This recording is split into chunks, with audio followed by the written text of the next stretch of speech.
basically the way we work is I'll speak for a little bit, I'll introduce my points, and then I'm going to hand it over to Oshi. Oshi is going to moderate.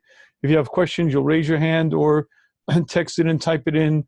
The only thing I ask, use the Q&A. Please don't use the chat because the chat, I don't know why, but I ignore it. Right, at 5 and got it around 6. Okay, good. Okay, but please use the Q&A. If you have any questions, you could write it into the Q&A at any time, or when I'm done, you'll raise your hands, and then we'll take any questions from anybody who's brave enough to actually ask a question. Okay. Okay, Oshi, I'm going to go live. Okay, for 40 years, the Jewish nation were in the Midbar, and at the very end of that, Moshe Rabbeinu explains many of the mitzvahs that are going to apply in Eretz Yisrael that didn't apply in the Midbar. One of those mitzvahs was that in Eretz Yisrael, you could eat meat whenever you like. In the Midbar, primarily we ate mun, we had water from the be'er, but meat was only eaten as part of a korban. But Moshe Rabbeinu explains that once you get to the land of Israel, whatever you want, whenever you want, wherever you want, you could eat meat. But there's something very, very unusual that Moshe Rabbeinu says before that. He says, Ki yarchiv Hashem elokecha es gvulcha, when Hashem will expand your borders, v'amarta ochla basar, then you'll say, I want to eat meat, ki tav nafshech alecha basar, because then you'll want to eat meat. And Rashi is bothered by the following. It seems to be that when Hashem expands your borders, and when you're prosperous, that's when you should desire meat, but it almost sounds like you shouldn't eat meat before that. Explains Rashi, that's exactly what the Torah is telling us. Limda Torah derech eretz, the Torah is teaching us decency, propriety, derech eretz. A person shouldn't have a desire to eat meat except from a situation of expanse and wealth. What the Torah is teaching us is you shouldn't desire meat until you can afford it. And once Hashem allows the bounty to flow and you're prosperous, at that point you should desire meat, but before that you shouldn't. Again, the Torah is teaching us derech eretz that you shouldn't desire meat until you could afford it. And that's how Rashi explains the pasuk. And I believe that Rashi is very, very difficult to understand. Number one, desire is not something you can turn on and off like a switch. Meaning, I like meat. I like the way it tastes. I like a nice car. I like the way these things look. I wish I were programmable, but I'm not. But even more than that, it's very clear that the Torah doesn't want us desiring meat if we can't afford it. What's wrong with desiring meat if you can't afford it? I understand why I shouldn't desire someone else's property, someone else's wife. I get that. That's wrong for me to desire because it leads to all kinds of issues, all kinds of problems. But let's assume I can't afford meat. Why does the Torah care and say you shouldn't desire, only if you could afford it, only when you have rachavas yadayim, only when you have wealth, that's when you should desire meat. What's wrong with desiring meat, even if you can't afford it? You're not going to steal, you can't afford it, you're not going to eat it, you desire it. What's wrong with that? So I'd like to see if we could better understand what this Rashi is sharing with us, because I believe it's actually a fundamental principle. And to explain to you what that is, I'd like to share with you something about the way we humans work. And that is, desire is something that we don't think much about, but desire is something that we're typically cultured in, we're schooled in, we're brought up in it, but desire typically is trained and learned. And I'll give you a good example. In many, many societies, corpulence was considered a sign of status. For millennia, mankind basically could afford the food that they could eat and barely anything more. And for a person to be able to eat enough food that not only does he have enough to sustain himself, but he can actually grow fat, and that was a sign of extreme wealth.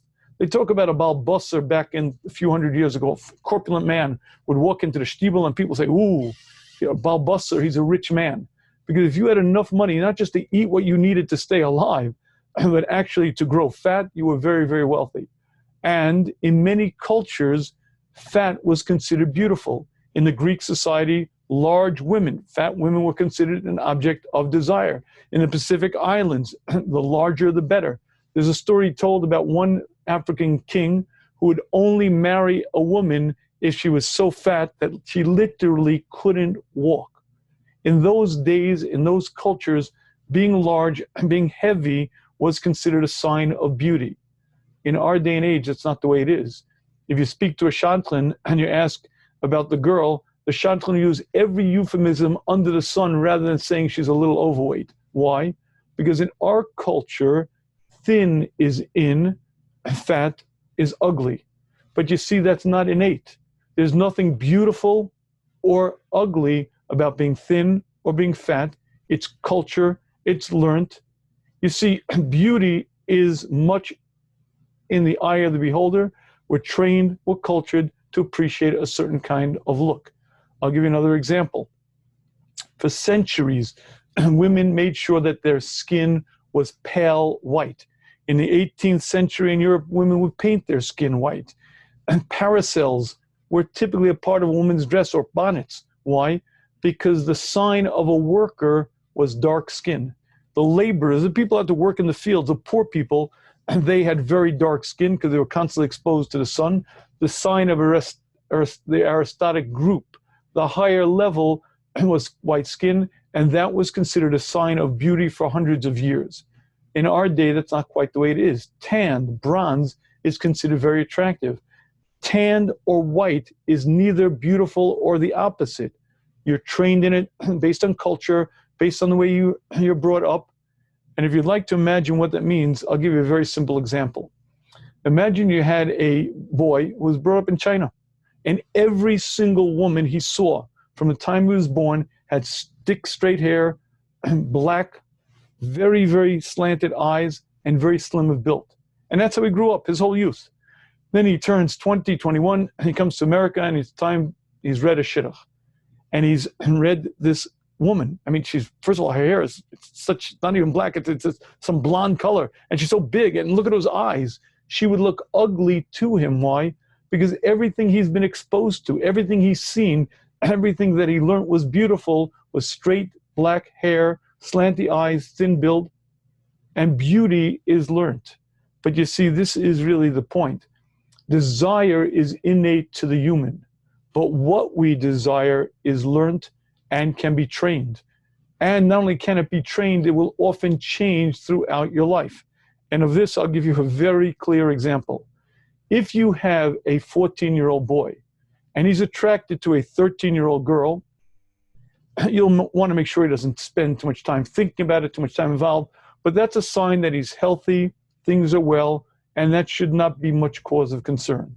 A 14-year-old boy attracted to a 13-year-old girl is normal. But what if at the age of 45, he's attracted to a 13-year-old girl?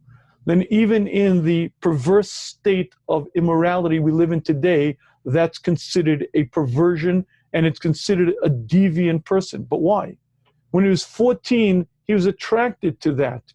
When he was 14, that image, that look was very desirous. Why would it be now considered deviant when he's 45? And the answer is what you desire changes as you grow up, as you mature. Your desires are supposed to mature. And this is a tremendous principle. Desire is inborn in the human.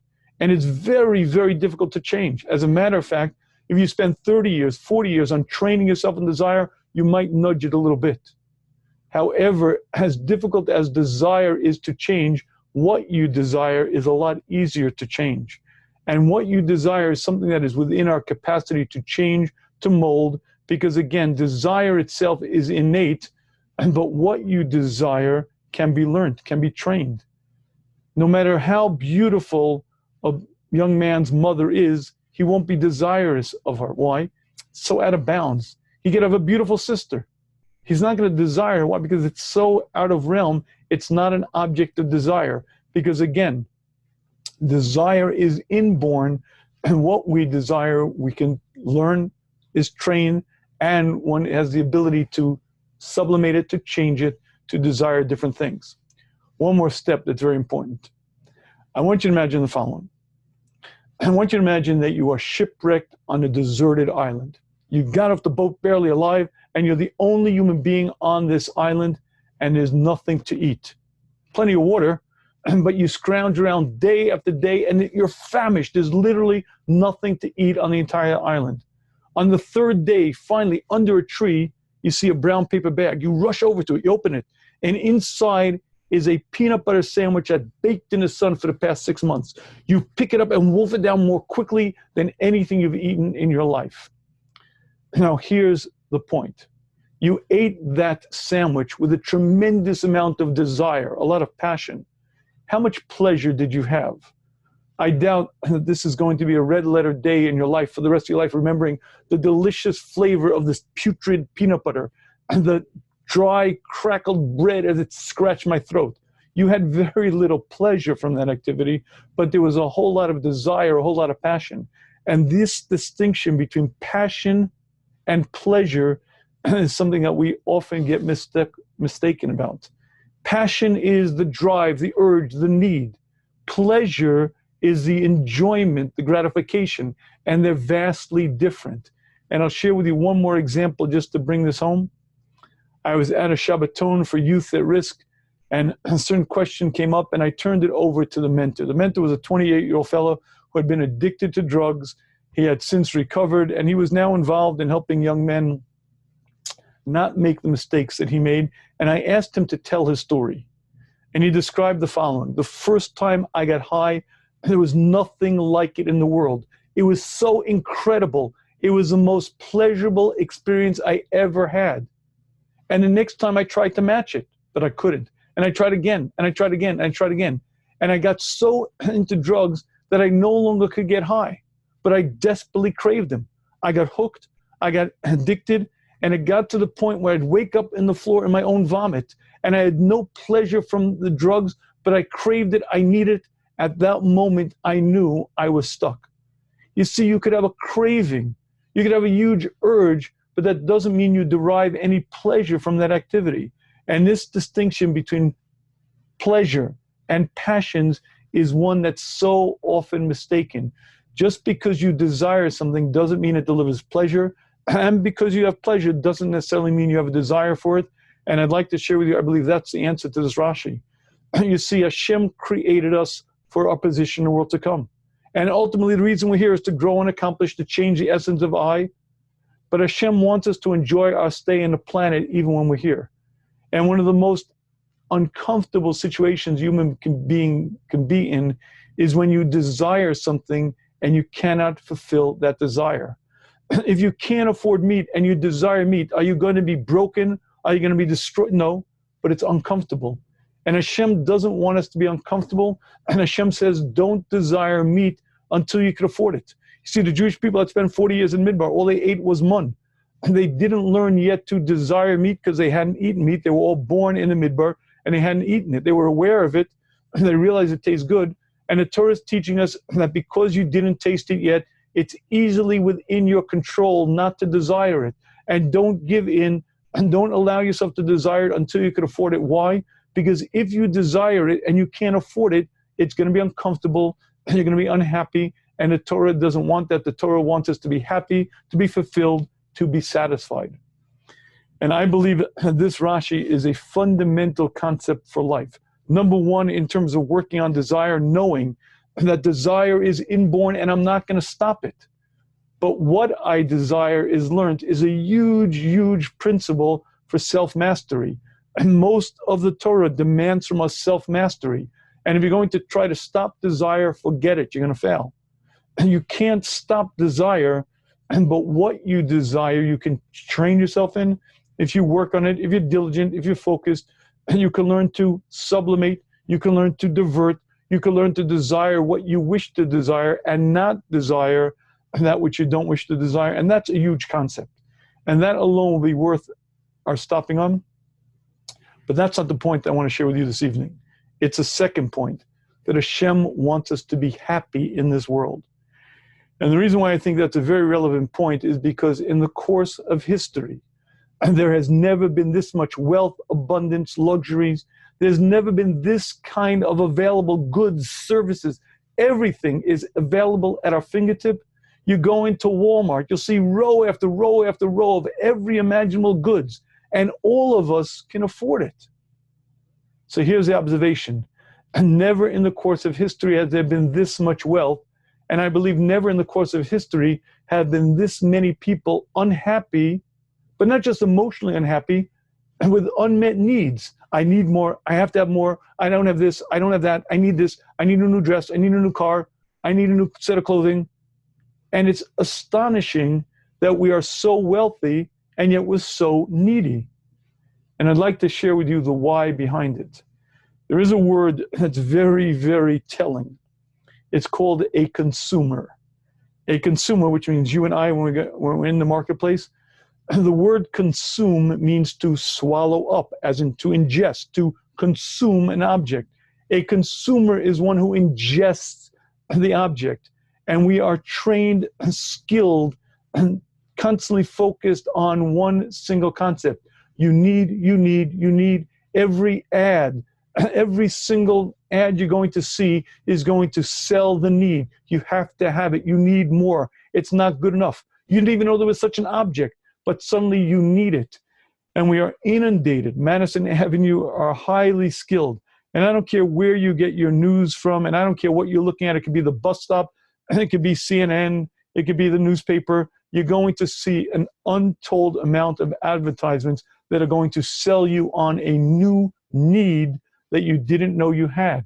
And even if you had that need before, it's going to sell you on a new model, a new version, a new something that you now need that you didn't need before.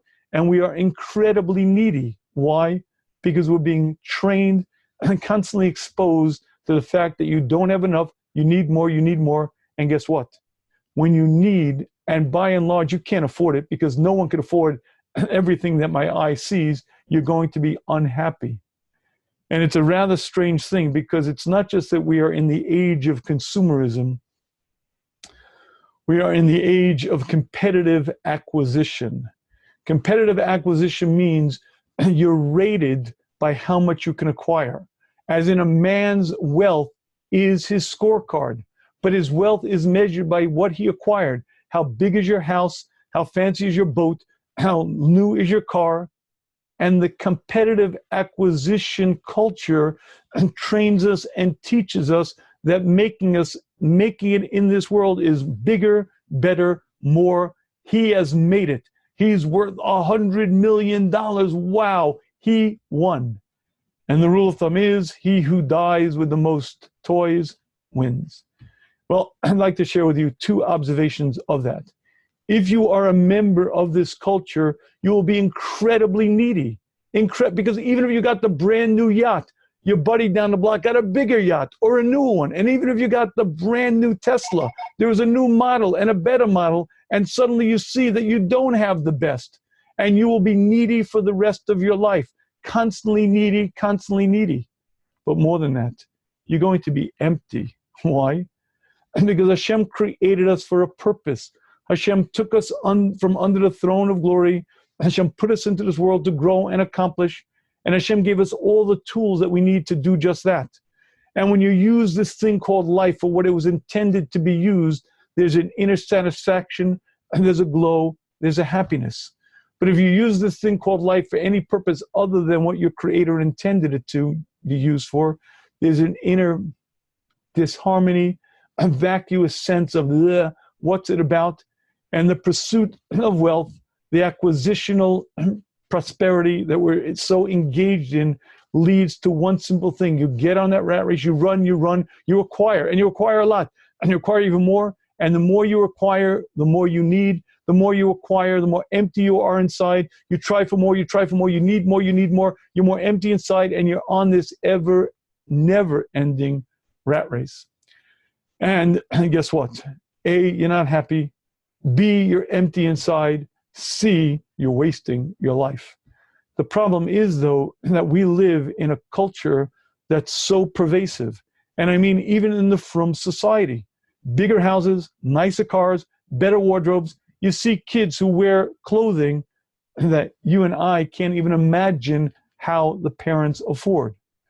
And the competition to be at least keeping up with the cones, at least not to be on top, but at least to be up, is tremendously, tremendously difficult. And a person has to recognize the cost. Keeping up with the cones has the cost of A, being unhappy, B, being empty, C, you're going to potentially waste your life. And I'll share with you the key reason. You see, within every one of us is this need to grow. this need to change.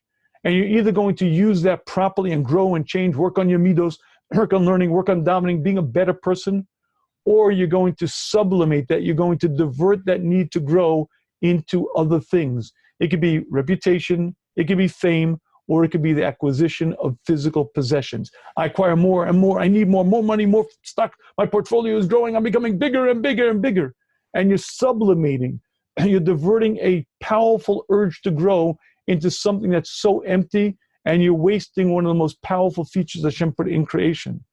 And not only are you going to waste your opportunity called life, you're going to be at the core of your essence miserable and unhappy. And that brings us to a major yesod. Okay, let's say I work on this. And let's say I say, I get it, the tinsel, the gold, I'm not into it, and I'm really, really focused on it. But here's the problem. I look around and so many people have so much more than me. And so many people have so much better. And they have so much easier time. How do I reconcile that? How do I make peace with that? How could I actually be happy with my lot in life? And I'd like to share with you something that I think is fundamental. I've mentioned this a number of times. The Chovos HaLevavos tells us the yesod for bitachon is two concepts. Number one, Hashem loves me more than I love me. Number two, Hashem knows better than I what's for my best. Hashem loves me more than I love me means as much as I'm concerned for my good, as much as I want my betterment, as much as I want everything in the world for me to work out well, Hashem wants it even more. Because as much as I love me, Hashem loves me even more. That's the first concept. And that one isn't so difficult. It's the second one that typically gives us a lot of trouble. The idea that Hashem knows better than I what's for my best is something that's very, very difficult to grapple with. And when you understand that Hashem handcrafted for you an exact stage setting, put you into a body with a given temperament, given talents, given strengths, given weaknesses, and said this is a life that is ideal for you to succeed.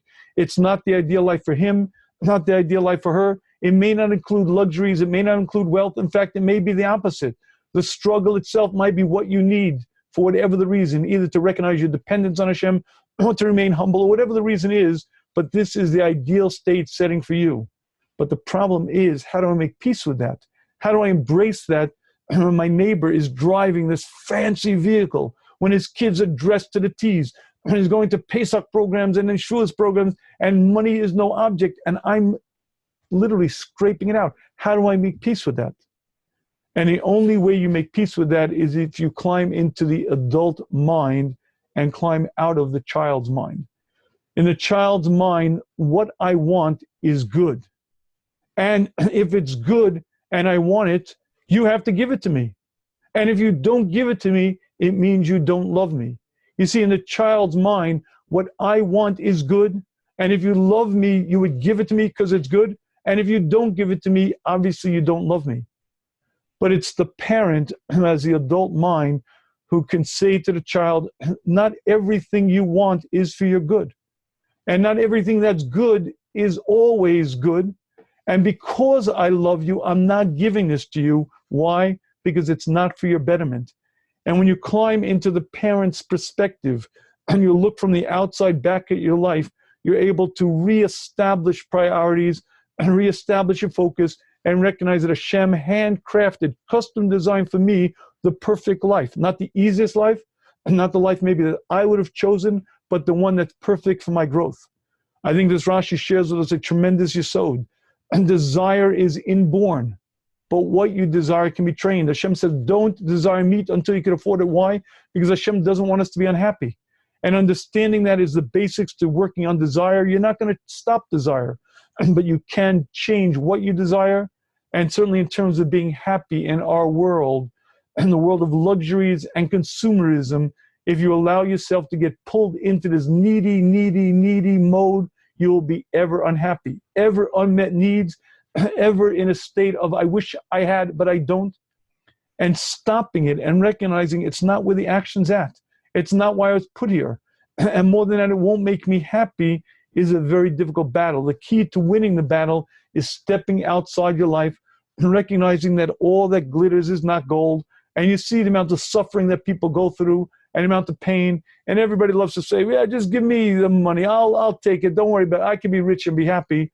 They get the money and they're not happy. And when you step away from the child's mind, you recognize that not everything we desire is good for us. And not everything that's even good for us is always good for us. You step into the adult mind, you recognize that Hashem created me, put me here to grow, gave me everything I need to grow, and will give me exactly what I need in my right time. And this concept is fundamental to being happy, fundamental to finding peace in life. And now I'd like to turn over the floor to Ushi. And please feel free, if you like, you can type questions in. I much prefer if you would actually raise your hand. You can raise your hand at any time, and Ushi will call on you. But at this point, I'm going to turn over the mic to Ushi, and he's going to moderate. Ushi, thank you. Rabbi Schaefer, please make me a co-host, if you don't mind. Oh, I'm terribly sorry. Watching it on Torah anytime, if you can come on to Zoom, the code is 849-8874-0156. Again, that's 849-8874-0156. Because then we could ask Rabbi Schaefer questions. You can raise your hand. Again, Rabbi Schaefer wants to share to be dynamic. It's a very hot topic. Geld talks, right? Money talks. Right. And it's definitely an important topic. So we have a few big questions over here that got emailed, but let's start with some basic ones. Somebody texted in actually to me who was watching it. Logically, I understand what Rebbe is saying, but at the end of the day, I like stuff. I could afford it, so I buy it. How could I stop my desire? My wife, my children, they all live this way. Right. It's very difficult. He has the money. He has the money. Okay. He's got the money. And again, I'm being candid with you. It is very difficult because it's glittery, it's gold, it looks good. And it requires a lot of training to recognize how empty, how vain, how foolish it is, because it does a lot of things. First of all, if you could afford it, you might potentially regret deeply what you do to your children. You make other people jealous. And more than that, I'll share with you an interesting story from Rav Chaim. A certain man was in this sort of position where he made a fortune of money. And he was very, very successful. And he gave Chumash. He didn't just give Meiser, he gave 20% of his income to Stucca. He was known as a big Baal Stucca. And at a certain point, he decided he wanted to buy a Jaguar. He wanted to buy a particular model, a very expensive Jaguar. And his wife said, you can't do it. Everybody's going to be jealous. It's not right. You're going to burn people's eyes out. Don't do it. And he wanted it. His wife said, don't. His wife said, you want to do it? Go to Rav Chaim. Now, because he was a big Baal Stucca, he had it in with Rav Chaim Kanievsky. He flew to Israel and he went to Rav Chaim and he asked him the question. I have the money. It's not a problem. I give Chumash. I give 20% to Stucca. I have enough money left over. I'd like to buy a car. My wife is afraid that other people might be jealous. Can I buy the car? Rav Chaim looked at him and said, tell me, is there one Masech in Shas that you've mastered, that you own totally? The man said, no. Chaim said, a perek. Is there a perek in Shas that you know backwards and forward, that you really know Klaw? No. Chaim said, is there a blot? Is there one blot Gemara that you've mastered that you own? And the man said, no. Rav Chaim said, you can buy the car. Don't worry about it. No one's going to be jealous of you. And I want to share with you what Rav Chaim was saying. In his mindset, values were so clear that how could you be jealous of a guy who can't learn? How could you be jealous of a guy who's so unaccomplished, who's so ignorant, who's so undeveloped? And if you train your eyes to see, you begin desiring different things. You desire growth. You look at people who Balei Chesed. You look at people who do major things to the community and you say, wow, that's gorgeous. I wish I could be like that. And you see people who learn. You see people who daven and you say, wow, I wish I could be like that. You see, desire is innate. You're going to desire what others have. But you can train yourself to desire significant things and real things, not the tinsel. And the more you train your eye to be interested and allured and pulled by the gold, by the glitter, the more you're going to be pulled away from real values, and the more you're going to find yourself washed away, wasting your time.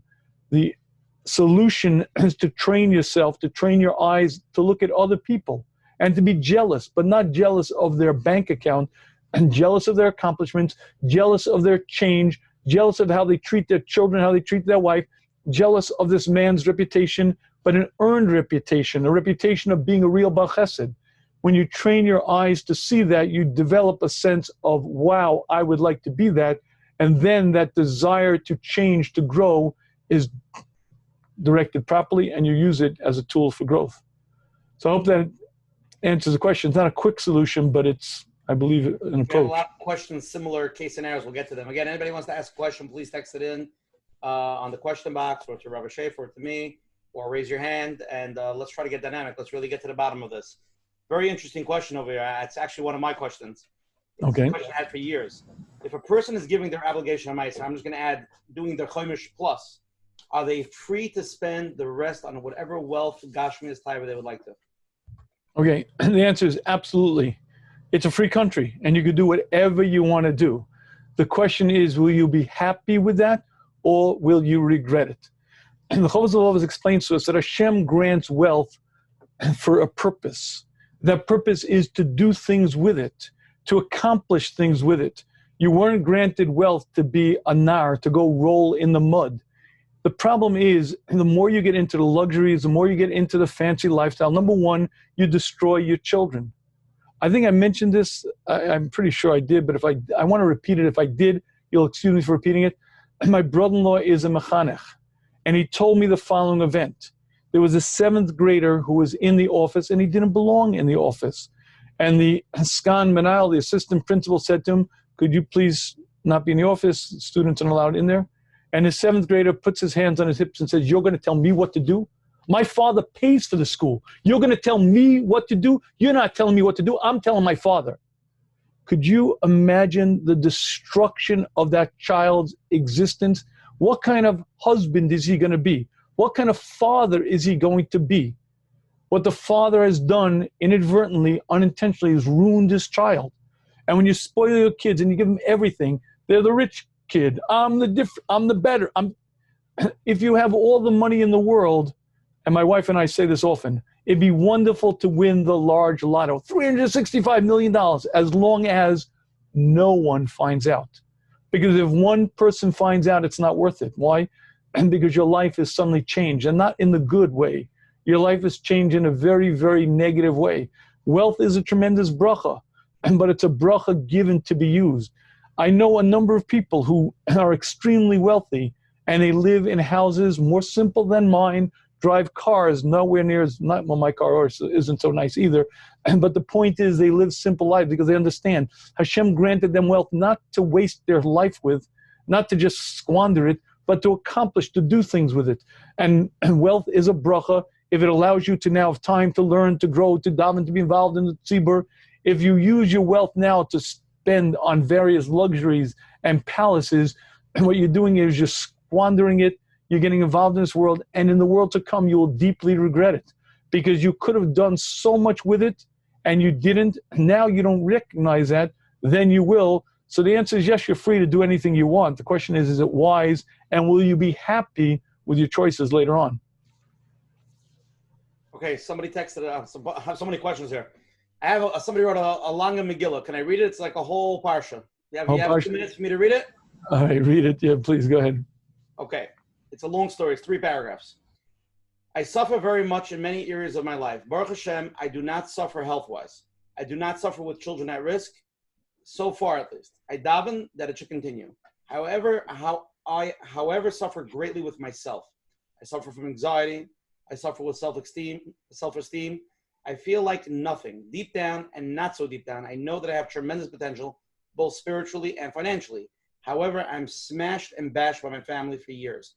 I grew up in a toxic home, very critical, no positivity whatsoever. After marriage, my family added my wife to their chopping block too, as we're the independent type. I never followed the herd. I had my own mind, and so did my wife. It is that I attribute most of my suffering. I have a very difficult time finding myself. This greatly affects me financially, emotionally, and socially. So basically, the family, for whatever, not explaining, whatever they did emotionally to this person and now to the wife for years has affected him emotionally, physically, and socially. My question is somewhat twofold. How do I move past all this? Question. I honestly wish I could move past my feelings. I don't think they bring me much good. However, how do I forgive a family that I have never bothered to ask for forgiveness? Do I even belong forgiving them? How do I relate to them? They seriously altered my life. The way I see it forever, I cried out to them so many times, and they simply ignored me. How do I forgive such people, such evil people in my eyes? And why should I forgive them?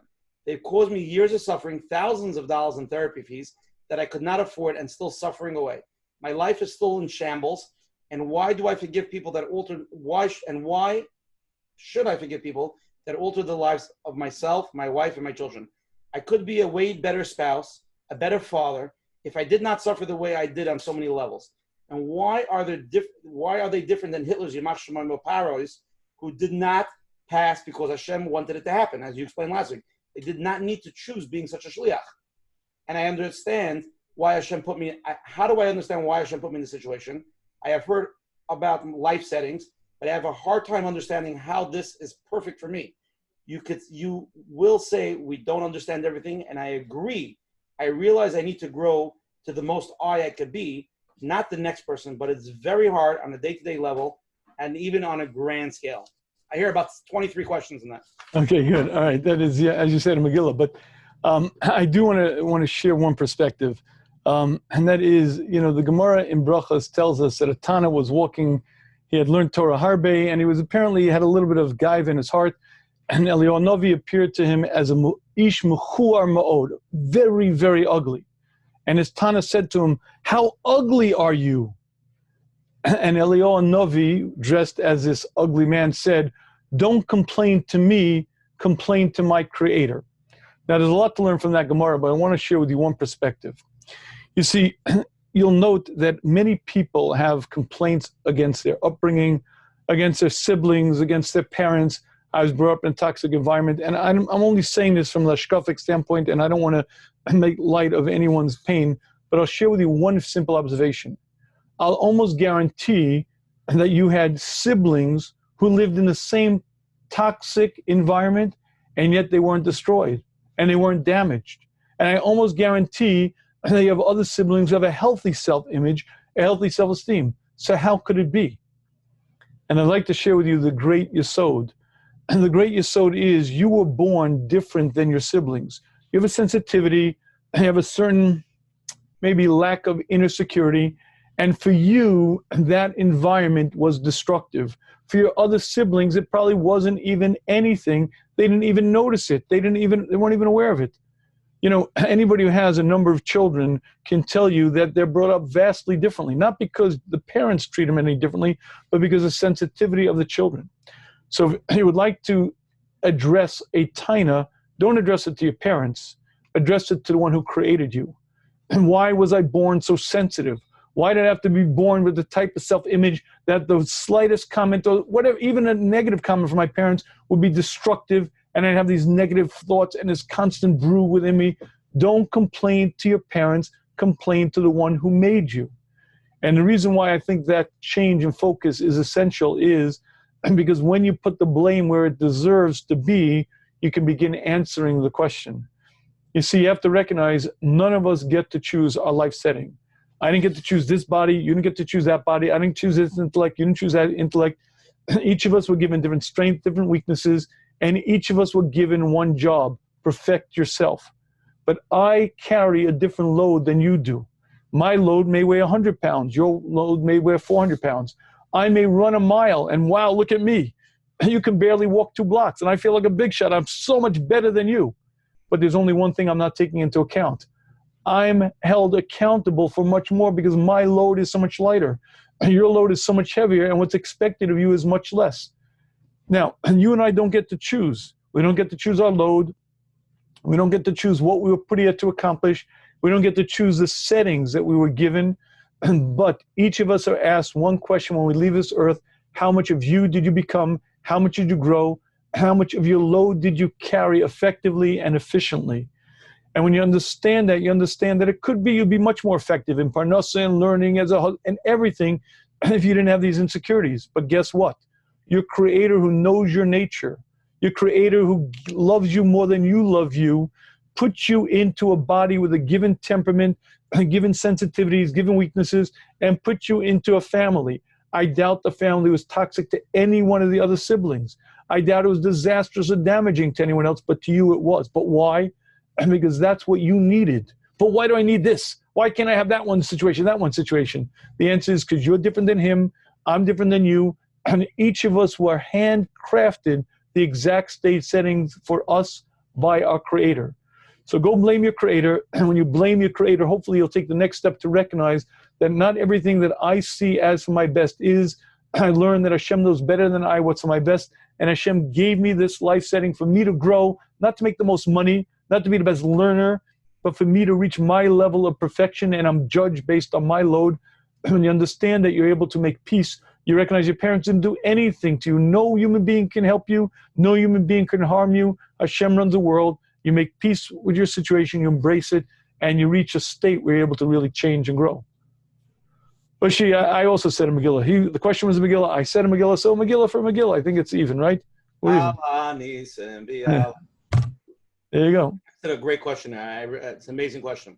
I understand everything Rebbe Schaefer is saying. I agree with it 1,000%. However, he just said it himself with the story of Chaim. You see today, even the people who are officially B'nai Torah are also heavily steeped into Gashmis. Why it makes us so much harder when all the people like me and you, aside from this, what we discussed here is literally telling one individual to go up against the world, and I refer to the firm world. The question, I'm going to emphasize the question, you see a lot of times, again, not in a negative way, but it's just something that we have to deal with. Somebody who's a nobody or a nothing. I'll give you an example. I had a guy that's a very good friend of mine. Nobody spoke to him in shul. The guy started making a few bucks. When he walks into shul, it's like as if literally the Donald Trump is walking into shul. It's like this, like a roar, like he's going to throw out the money with him. So why did Hashem make it that it's such a value, especially in our society? Okay, you're right. You become very intelligent. The difference between an eccentric and a kook is $100 million, right? The minute you get some money, you become very brilliant, very wise. Everyone wants your opinion. So the reason why Hashem made that is because guess what? Hashem is very good at doing that which Hashem does. In other words, meaning there is a real thing called an assignment in life. And if there wasn't an assignment, what are we here for? Meaning it really does look grand and glorious. And all the Rosh Hashivas talk to him, and the Rav talks to him, and everyone has time for me. They don't have time for, but him they do. And it looks very glorious, and it looks, wow, I want it. That's the Nisayan. But the Nisayan is the point. Hashem is very good at giving us tests that we're able to withstand, but we're challenged. We have to really work on withstanding it. And recognizing that he is nothing. He's green and crumply. You look like $1 million means you look green and crumply. You don't, when I look at a human being and I see dollar bills, I'm devaluing, but that's how we look at people. And when you see the rich guy and everyone wants to be that way and that's called an assignment. Good morning. What am I going to tell you other than that is probably one of the big nisyonos of our generation, because you're right. It's many good people, and the people who get honored at the dinners, and the people whose names are on all the boards and etc. And they're not necessarily better than you and I, but they make more money or spend that money, and suddenly they're treated with honor, and it looks very grand and glorious, and I want it. You're right, I want a lot of things, but just because I want it doesn't mean it's good for me. And training myself to recognize that which I want may not be so good for me, and more than that, if I want that and train myself to see it, all I'm going to want is more and more and more and more, and because much like desire, covet is a huge, huge pull. People destroy their lives for covet. And they'll destroy everything for covet. And the minute you start pursuing it, you are toast. So you have to recognize how foolish it is, how totally empty it is. And when you're able to step back and look at it that way, you say, very nice. I don't want a part of it. I'm not interested in that rat race. I have my job.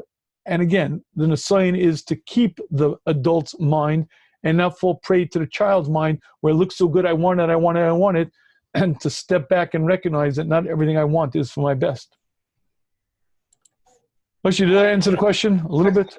It's two questions that are very similar, and I want to emphasize that if we could. No one raising, everyone's too shy to raise their hand and ask. A bunch of shy people. Everyone's shy tonight? I don't know what's going on. I don't know. Maybe they're counting the money.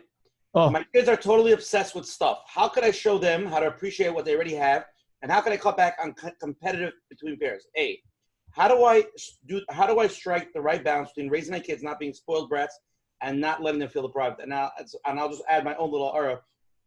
I feel I live in Lakewood with a lot of development, and I feel a lot of people today, they buy their kids $500 scooters and extremely expensive stuff. Forget about whether having the money or not. Let's say I do have the money. when your kid says, "What everybody else has such an expensive bike," or "everybody else has this," and they're right technically. So how do you balance between what's right, but Lamaisa, it's completely crazy? Okay, that is a very, very difficult balance. So the rule of thumb is you can't deprive your child.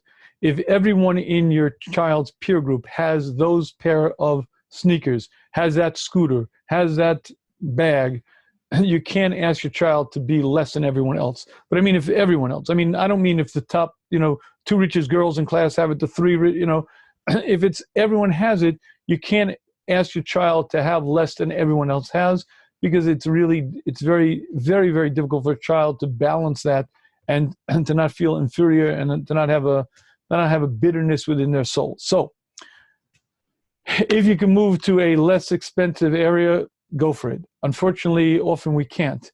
And therefore, you got to give your kids what they need. And what they need is, if everyone else has it, they need it. And again, that doesn't mean if the three richest girls in the class come in with the kind of shoes, whatever.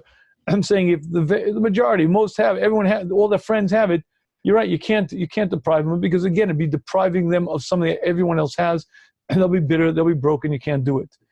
You have to do your best. We live in a blessed times, wealth and abundance, which is a huge bracha, but also comes at a cost.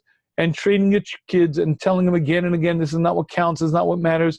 And you try your best. Again, you try to give them what they need, which again means keeping up with what their peer group has.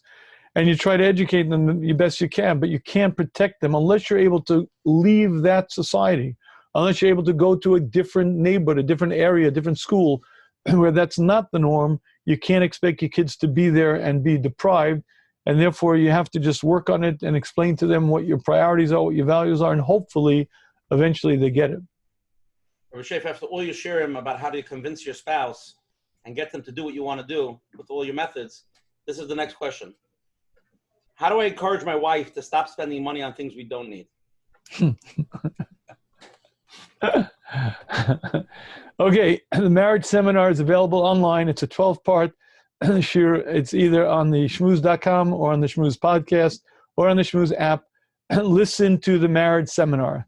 That's all I can tell you. How can you convince your wife not to spend money that you don't need to? So was the question that you don't need to, or she come back for a second? Was the question money that she doesn't need to spend? On things that we don't need. Thank you. Things that we don't need. Okay. So now, first of all, let me share with you something very, very eye-opening. We has two parts to it, me and you. We don't need it means I don't need it. But guess what? Your wife might. And you don't have a right to be the dictator. In other words, it's a partnership. You don't feel you need it. I get it. Your wife feels you do need it. Well, guess what? She might need it. You don't have a right to be a dictator. Now, there's a certain reality that you can't afford it. That's another issue. In other words, one of the things you have to do when you're young is create a budget and live within the budget. And budget means this is the amount of money that we make. 10% goes to Meiser, 10% goes to savings. What's left, we live on. And you have to budget out from this amount of money. We have enough money for this, for this, for this. We don't have enough money for this. If you do it as a budget and you do it regularly and you'd start it when you're young, there's a hope that everyone has a realistic understanding. There's this much money. We don't have more and we can't spend.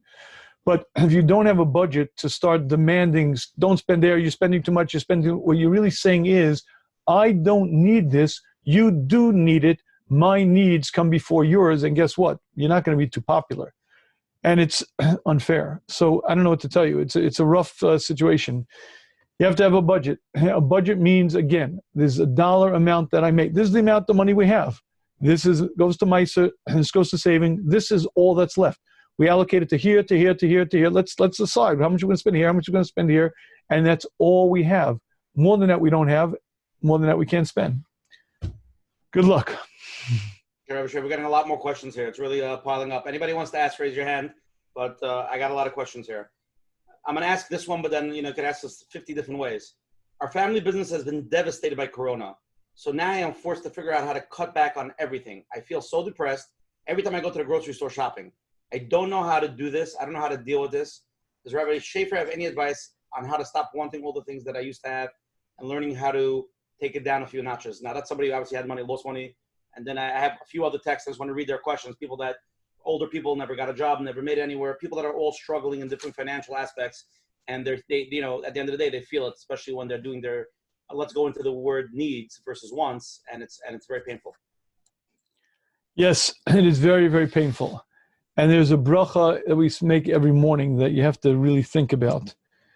Chazal tell us that when you put on your shoes, remember the brachas were created in the morning through the process of getting dressed.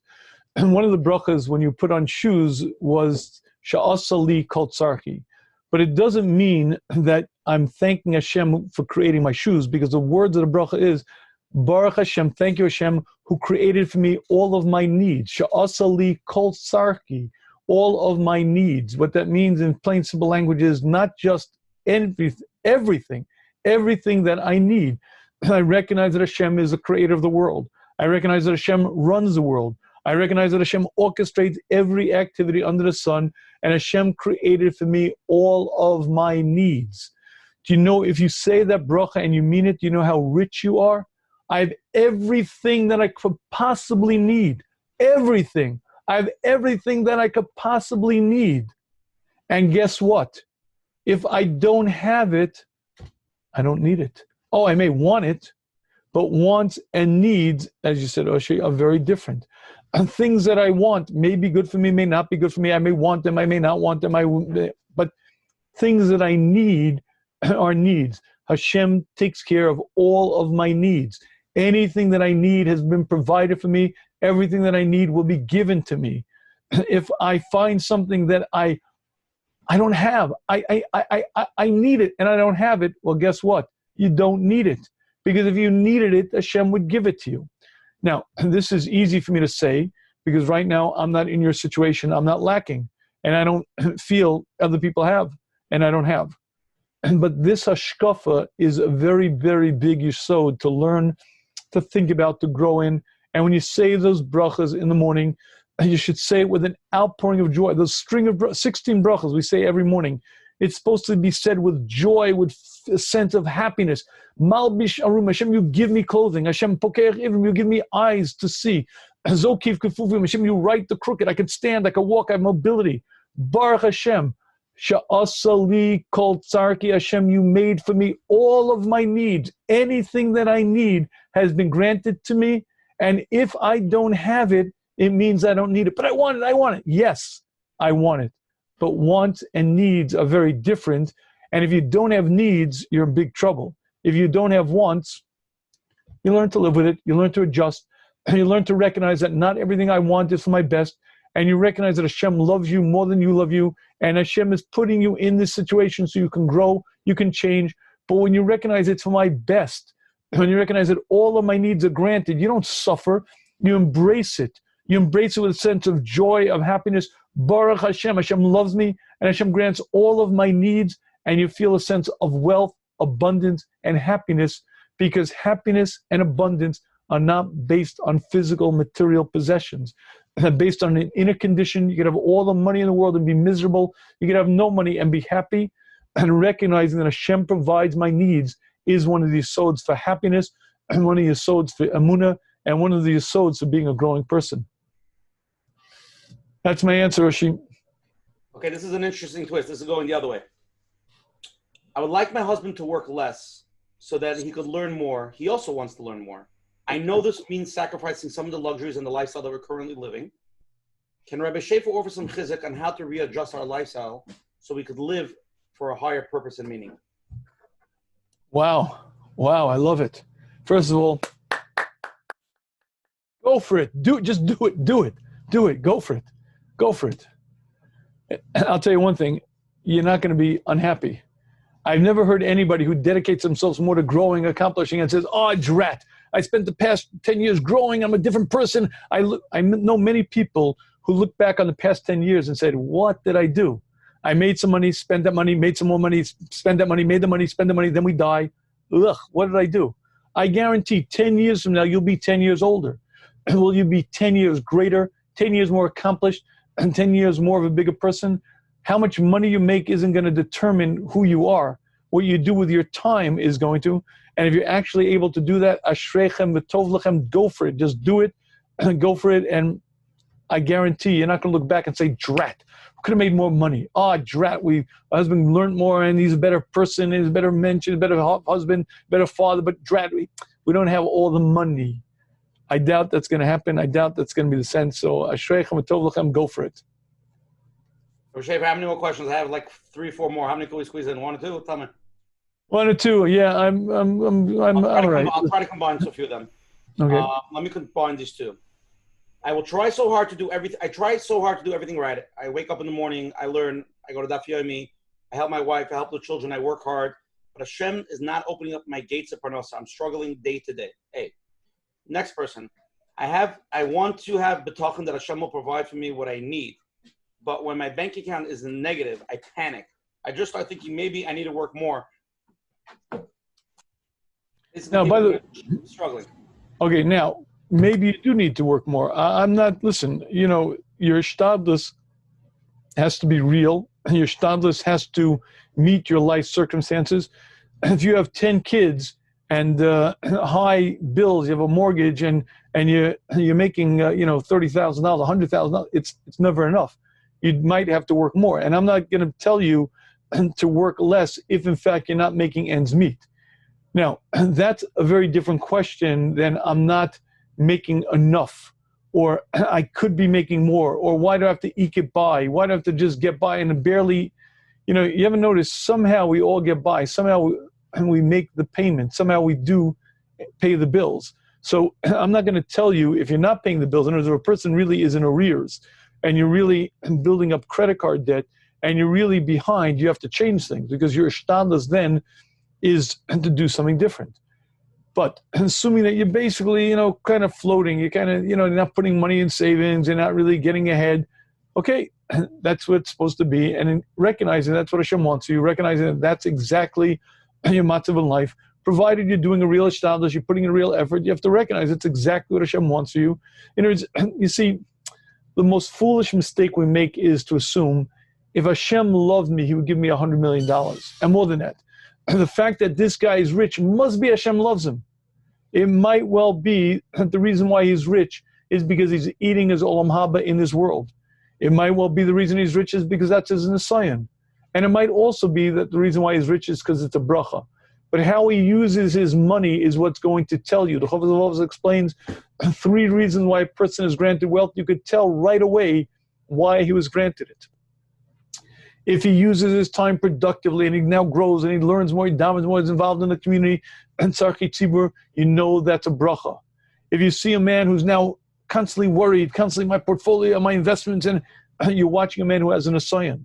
And if you see a man who buys the big palatial manor, buys the yacht and the mansion and the boat, you're looking at a man who's eating up his olam haba in this world. He's eating his world to come now, and because Hashem is punishing him and paying him back of the world to come currency in this world. So when you look around and you see other people who are making it and doing phenomenally well, take a step back. I agree. If you see a man who then starts dominating, learning better, starts really dedicating himself to tzarchei tzibur, then maybe it's something to look at and say, why can't I be granted? And you have to recognize different people have different strengths. I might not be able to withstand it. I might not be able to do what he does, but I'm different than him, and I was given a different lifestyle. But when you see people squandering it and blowing it, don't be so jealous so quickly, because what really is happening is he might well be eating up his olam haba. It might be the biggest curse. It might be the thing he regrets more than anything else in the world to come. One last question? Yes, one last question, Rashi, because I'm... One last question and one joke, and then we're done. Okay. Fair enough. I'll say the joke. You'll say the answer to the question. The very wealthy man, he lost all his money, and he goes over to his Rav. He says, Rav, I don't understand why nobody comes to me anymore for tzedakah. I understand because I have no money. But they used to come to me for the eitzes, for the understanding. They don't come anymore. Final question of the night, the age-old question. Why are so many people who are bad have so much money, and while so many people who are so special have nothing to eat? Tzaddik for raloi, for Rosh Hashanah in money. Okay, the answer is sheker. It's not true. False, not true. I can tell you from my own life. It's not true. It isn't true. And people, by and large, b'derech klal, tzaddik v'tovlo, Russia v'ralo. Now, there are exceptions. And Moshe Rabbeinu's question was the exceptions. How do you understand when you have a person who's a Russia and Hashem grants him? Okay, that's a good question. And you look in the Chovos HaLevavos, there's pages and pages answering it. But by and large, you'll see that people who do good, Hashem takes care of. People who are straight, who are honest, and people who are really growing and accomplishing, Hashem takes care of them. Now, I'm not telling you that if you're in Kollel for 25 years, you're going to be driving a Lincoln, you're going to be living in the house of luxury. I don't know if you should be learning for 25 years. Maybe some people certainly should be, and not everybody. And it could be, it's not for you to be there. But I can tell you, find me people, you look across the board, b'derech klal, people who are doing good, Hashem takes care of. People who aren't doing good, it's something else. And by the way, the Rambam explains it. He says, don't you understand? Hashem wants for you the best. And if Hashem looks at you and says, listen, if I give him a little bit of wealth, and I give him a little bit of menuchas and nefesh, he's going to learn more, he's going to daven, he's going to be dedicated to Vodas Hashem. Of course Hashem will grant it to you. Why? Because it's good for you. Hashem wants only your best. Why would Hashem hold that back?